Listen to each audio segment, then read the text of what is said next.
Hi everyone, welcome back. In today's video, I will be sharing everything I've learned about Midjourney AI. By now, I'm sure most of you would have heard of or at least have used Midjourney before. If you don't, it's alright because I've got you covered as well. Basically, it is a text-to-image generation AI, very much similar to our ChatGPT, but instead of text-to-text generation, you essentially use text to generate images instead. Now, you can think of Midjourney as your very own artist, and you will give it instructions on how you want it to paint for you. It is able to generate almost any kind of image with only one restriction, and that is your imagination. So previously, if you were creating or designing your own images, or maybe even paying for stock images, well, now you don't have to anymore, because with text-to-image generation AI, creating images has never been any easier. So today I will be walking you through from the basics of Midjourney to the most advanced method of Midjourney prompts. I'll be sharing what I think are the most important settings that you must use within your prompts. And do stick with me to the end of the video, as I will share some simple setting tweaks to your Midjourney prompts that can give you outrageous results. So I'm going to be starting off with the very basics. If you already know the basics, please feel free to skip on ahead using the timestamps below. If you don't, let's get started with our basic point number 1, which is installing Midjourney. So to begin using Midjourney, you will need to create your own Discord account. I won't be showing you how to create a Discord account because you probably could find that in the internet. What I will show you is how you can use Midjourney in your own server rather than using the Midjourney server that is publicly shared among everyone else. Okay, so when you first register for Midjourney account, you will be joining in from this Discord channel over here. And in order to start prompting, you will be using one of these rooms and you will start keying in your prompts. So as you can tell over here, everyone is sharing the same chat. So hence this chat will always be running non-stop, and it tends to get real messy, right? Sometimes while it's generating, you might see that some other people's images are getting generating as well. So it can get really messy. To solve this, right, you can actually create your own server and then pull in the Midjourney's bot so that you can run Midjourney's prompt in your own window, right, with just you alone. And to do that, simply just you first create your own server. So I've already done one here, so I won't be doing that again, but I will show you how to do it very easily, right? So when you create the server, obviously for your window, all these will be empty, right? So what you need to do is just to expand out the options over here, go to app directory and key in Midjourney. Alright, and then you will see this thing called Midjourney bot. So once you click on that, you can just click add to server. Okay, and this will kind of like prompt you to choose the server that you want to add Midjourney's bot to, right? So in this case, I've already created a server just to use Midjourney's bot, which is this server called AI Art. Right, so I've already created it, so I won't be doing it again, but this is how you can do it, right? This is very straightforward.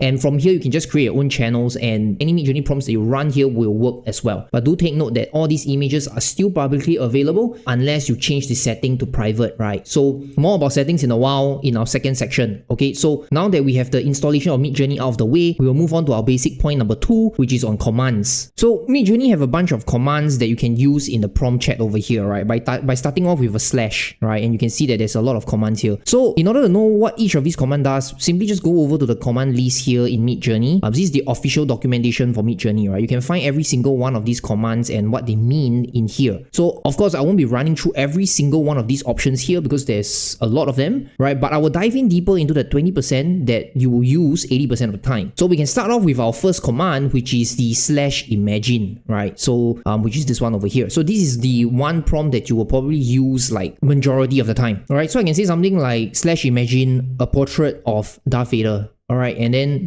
by running this, it will generate the images for me. So this command, /imagine, is the most basic of all the commands that you can find, right? It's the command that execute the prompt, and it will start generating the image, right? And that's it, right? But what you need to know is that after you do a generation, right? After you put /imagine and you type enter, right? You will notice that it's starting to generate, and it will give me a grid of four variations, right? So this is the official name or the official term for it. It's called an image grid, right? An image grid of 4 variations, right? So do take note of these keywords, because if you are doing your research or when you're asking questions, right, these are kind of like the key terms that you need to sort of remember and use when you're describing this initial generation of the grids here. So once this is done, right, you can actually expand this grid and kind of like have a, maybe a slightly bigger view of each and every one of the images that is generated, right? So you will be given 2 rows of options, right, from U1 to U4 and V1 to V4. So U stands for upscale, V stands for variations. So what this means is that 1 to 4 actually represents the first image here, which is 1, second, which is 2, 3, and 4. right? So 1, 2, 3, and 4. So you have 4 different images, right? Upscale 1 means you are just going to select this image and it's going to expand it and make it bigger, right? So because this is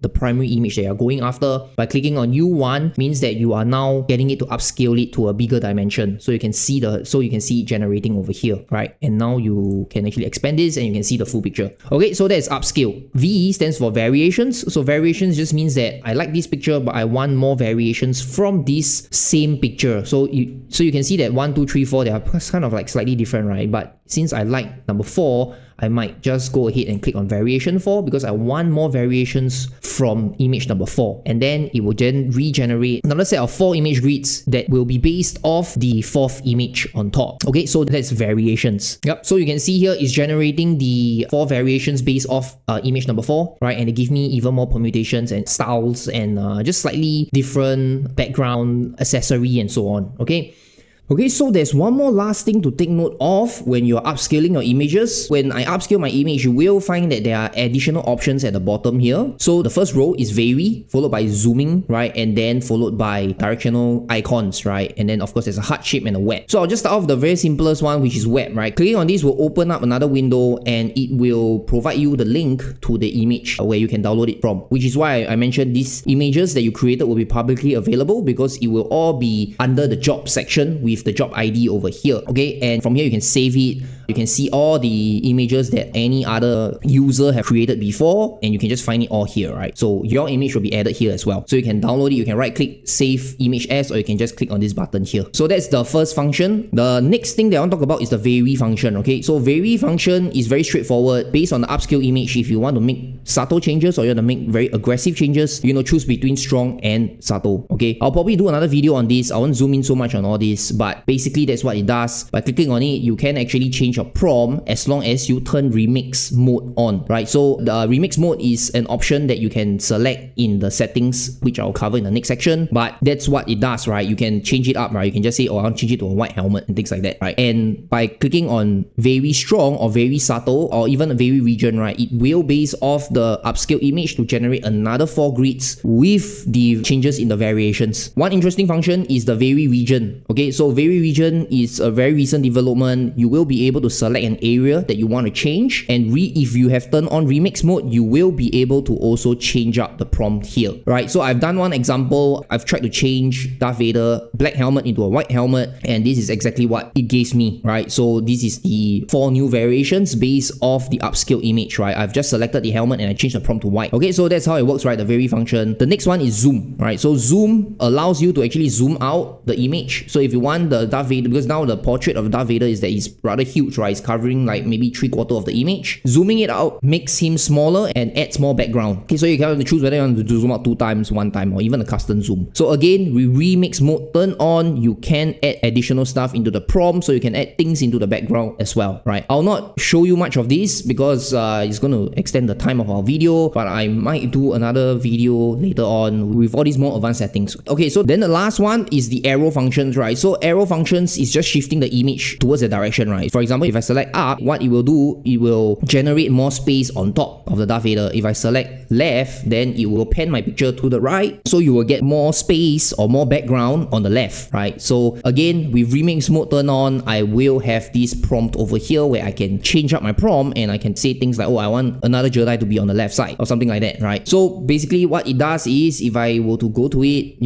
this is the one that I press up, right? So it changes the dimensions of my image as well. It changes the aspect ratio of my image, which I'll touch on more in a while in parameter section, but it just added more space on top. So same as the one on the left, it will just add more space on the left, right? So that's what the directional button does. Again, it works very well with remix mode. I will talk a little bit more about remix maybe in the settings portion on how you can turn it on. So yeah, so these are some of the additional settings after you upscale the image, which are pretty much really important when it comes to finalizing your Midjourney's image. Okay, so that is it for the /imaging command. Let's move on to our next section. So we move on to our second command, which is /describe. So this is quite a recent development by Midjourney themselves. It basically allows you to upload an image and then reverse prompt engineer that image into text. So it's pretty useful, right? So how it works is that all you need to do is just type a /describe, right?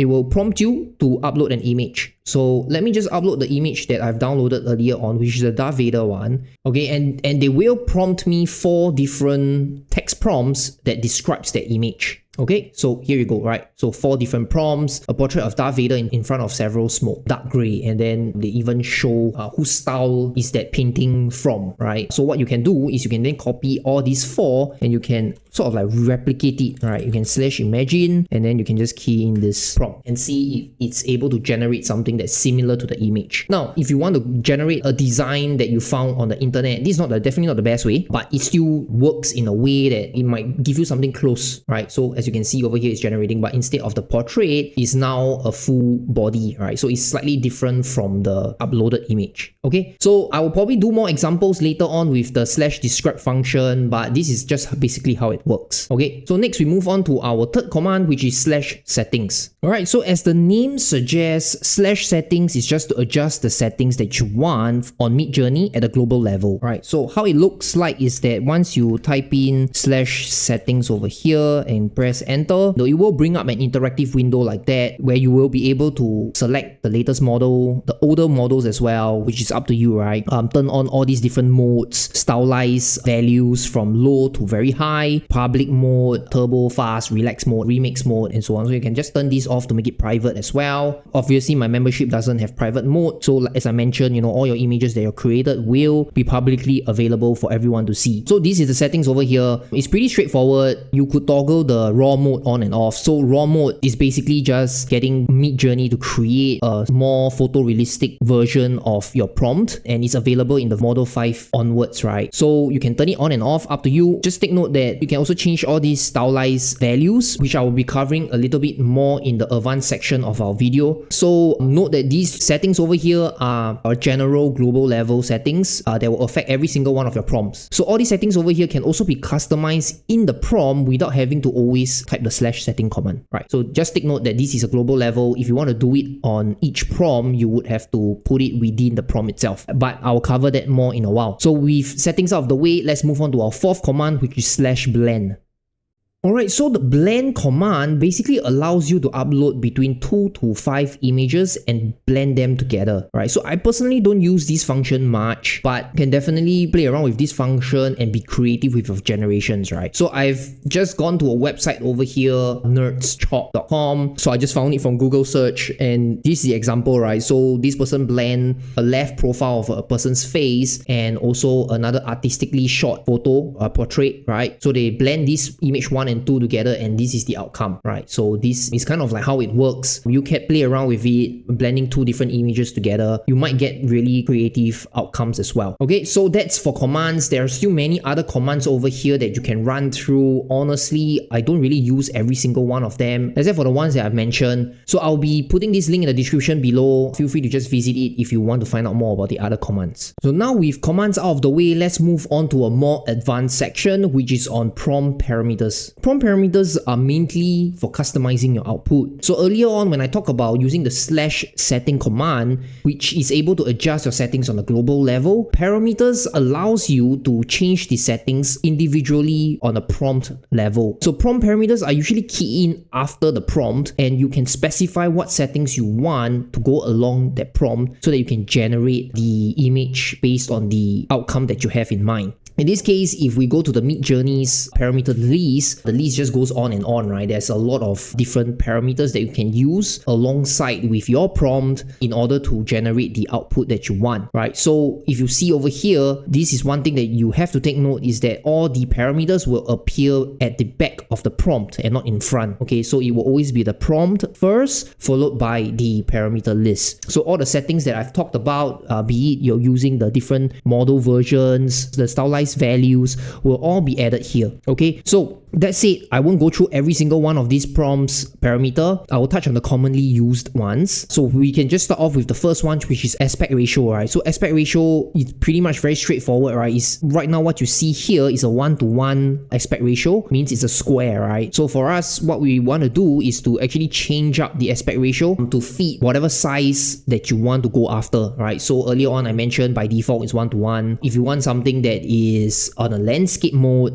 then it will be 7 to 4 or 4 to 7, you know, or whichever, right? So I usually use 16 to 9 for the general HD size, but it's up to you. Okay, then next we have the Stylize parameter, which is represented by dash followed by an S, right? So Stylize, what it does is that you can imagine Midjourney bot like a digital artist, right, that takes your ideas and turn them into beautiful pictures, right? So imagine telling it what you want and get it to paint for you, right? Now there is a special kind of like knob which you can control the Stylize value, where you can turn it up or down, right? So if you just turn it up a little bit, it might just look like something that you ask for. It will just follow your prompt very closely, right? But if you scale up the Stylize value a lot and turn up the knob a lot, the bot will really get very creative and you will start making something really stunning, really artistic, right? The mob is the Stylize parameter, right? So you can change it from a scale of 0 to 1000. So the lower the Stylize value is just basically showing you exactly what the prompt is, right? And of course, if you increase the Stylize values a lot higher, it gets really more creative, right? Like as you scale it up higher, you notice that the fake now is, you know, with leaves, and you have like water as well, right? Once you create a Stylize value of 500 and then increasing it to 750, you know, you get even more creative output. So yeah, so basically this is it. Higher you go, the more creative you get. That's it for the Stylize parameter. Let's move on to the negative prompt parameter. Okay, so moving on, next we'll be talking about this thing called a negative prompt parameter. It is being represented by double dashes followed by the word no, N-O. So the no parameter in Midjourney bot is like a set of instructions that you will give to an artist, telling them what you don't want in the painting, right? So just to give you a very quick illustration of how it works, there's this website over here. I'll put it in the description below as well. This is the original prompt, modern abstract painting, right? So what you see here in the original prompt is that the generation sort of like sets the painting on the wall with furniture in the background and stuff like that. So it's more like a painting that's being put onto the wall, right? But he doesn't want that. He just wants a painting that covers the entire image generation. So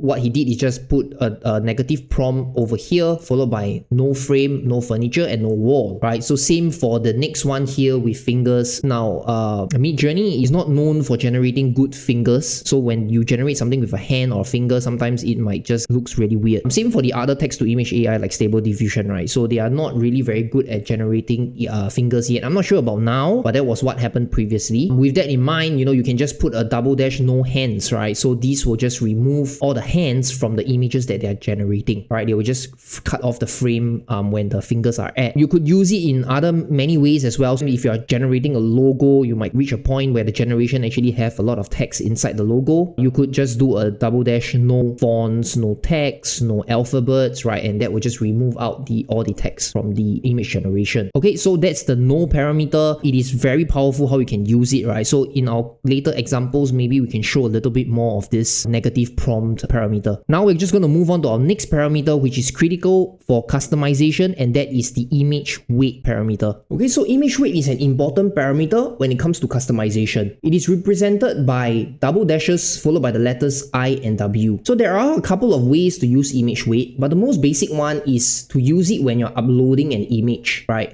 as a reference. So in Midjourney, you are able to upload images and you can get them to reference that uploaded image to run your prompts. So in other words, image weight here will then tell Midjourney which should they prioritize. Should they prioritize to follow the reference image a little bit more, or should they prioritize your prompts a little bit more, right? So image weight, it is based off a certain value, and the value range from 0 to 2. The highest that you can go for image weight is 2, meaning to say you're giving a lot of priority to the reference image, whereas compared to 0, they will have the least amount of priority given to the reference image. Okay, so let me show you an example to illustrate this, right? Alright, I'm going to upload an image of a black cat right now. Okay, so it's a black cat lying down, right? So I'm going to upload an image over here, and I'm just going to copy the image address, and I'm going to just /imagine. I'm going to paste in this image link followed by, let's say, something like Darth Vader. And I'm going to run this and see what shows up. Okay, so it's generated 4 grids over here and kind of generated an ugly looking cat, but I'm quite impressed that it actually took references from the image itself, and it's like showing the Darth Vader cloak, but with the cat lying down, right? So now let's play around with it. I'm just going to reduce the weight to the lowest. Okay, I'm just going to use the same prompt. I'm going to put here cute cat, right? Because it's like really scary, right? So cute cat with IW of maybe say 0.1, right? Let's try the lowest amount, okay, and see what happens. Yep, so this is the cute cat, okay? So you can see that this is totally very different from the reference image, okay? And that's also because we set an image weight of 0.1, which is slightly at the lower end. We are getting a cat with sort of like a light stick or like saber, right?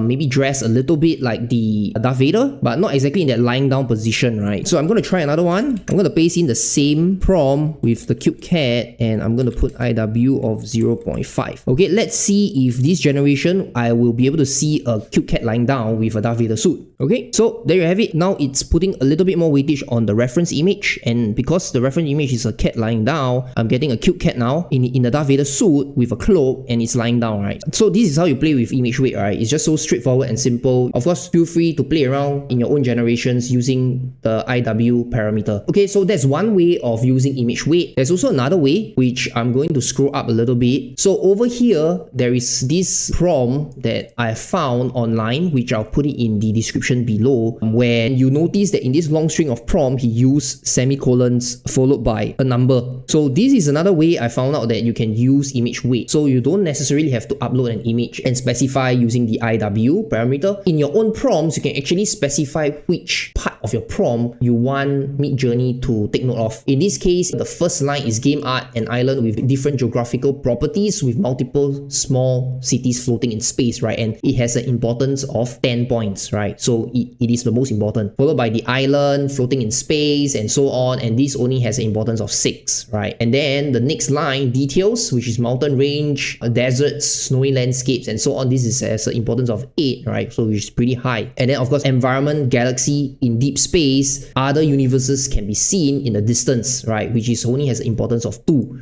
Right, so because this has a very low importance, you do notice that out of the 4 image over here, you don't really see other universes at the far end, right? You can only see like probably some background mountains and things like that, but you don't see other universes. And then the style, which is using the Unreal Engine 5 8K Ultra HD highly detailed game art, is 7, right? So all 4 actually look hyper realistic. It looks like a ultra high definition Unreal Engine 5 game. Okay, so you could use image weight this way. Now I also try out this prompt without all these weights, and this is what I get. So I get something that's very cartoonish, one that even have 3 different images of like a floating island on top. It's not too bad as well, but having the image weight will specify certain points that and bring out its importance, like the Ultra HD Unreal Engine 5 detail over here. So yeah, so that's the difference. But of course, all these are based on trial and error. You would have to play around with your prompts and then use this image weight to customize your image generation. So that's about it for image weight. We move on to our last and final prompt parameter, which is chaos. So this chaos parameter that I'm talking about is something that probably not many people would use very often, but it can really be very helpful if you want to get very creative in your generations. So obviously you can still use the Stylize parameter that I've mentioned earlier to kind of produce a different level of creativity, but I think chaos is sort of like another way to increase that creativity, right? And very oftentimes chaos is very well used together with Stylize. So basically what chaos means is that every generation that you create have 4 grids, right? So you can imagine chaos as a parameter that adjusts the differences between 4 grids. So essentially, if you set a very high chaos value in your prompt will generate 4 very different variations. Unlike the Stylize parameter, where once you enter Stylize into your parameter, you essentially increase the creativity of the entire 4 grids and not just individually. Whereas for chaos, it adjusts the creativity of the grids individually. So these 4 grids will essentially look very different. So a very quick example, I have already run it, right? So if let's say I wanted to generate an image of a cute cat licking paws and I put a chaos value of 100, what you can see here is 4 totally very different image, right? With a very high chaos level, you will notice that, you know, it somehow deviates from my prompt as well. Whereas if I say a cute cat licking paws and my chaos is 0, I will get very, very similar images, right? Like you see these facial expressions the same, even the color and the tone or the style is the same as well, right? So that's the chaos value, okay? Of course, you can put together very nicely with the Stylize parameter, maybe say 30. Okay, so as you can see, this is using Stylize parameter together with chaos, right? With a chaos of 30, you will notice that all 4 cats are totally different. And of course, Stylize 200, you know, I'm still getting not as much much of a creativity, but you can see that, you know, these 4 different cats, number 1, they're all looking at different directions, and then number 2, they all have different facial expressions, right? You could use Stylize together with Chaos, play around with the figures, turn up the knob a little bit here and there in order to achieve something that you really want, right? And the prompt that I'm using is actually pretty simple, and obviously if you are going to create an image that's much more complex than this, then, you know, the Stylize factor and the Chaos factor will come into play very handy. So Chaos is just so simple, you're just essentially getting 4 different images out of the grid. Okay, so that sums up all the important parameters. Now these parameters that are not mentioned over here are not any less important. I just don't really use it very frequently, but of course do check out the official documentation over here under the parameters list for all the parameters. Okay, so like for example, you know, some of these like towel, weird, you know, some of these parameters I don't really use it a lot, quality as well, but feel free to try them out. Feel free to explore this documentation and try out all the different parameters if you want. But that said, the ones that I've shared are the ones that probably would makes the most sense when you're generating different images and letting your creativity run, right? But in any case, that's it for this video. If you like my video, do give me a thumbs up and subscribe to my channel for more updates. In the next video, I'll probably explore further into Midjourney and maybe try out some experiments on creating consistent images, probably even using my own face so that, you know, you can replicate yourself into different characters. Alright, so stay tuned for that and stay safe.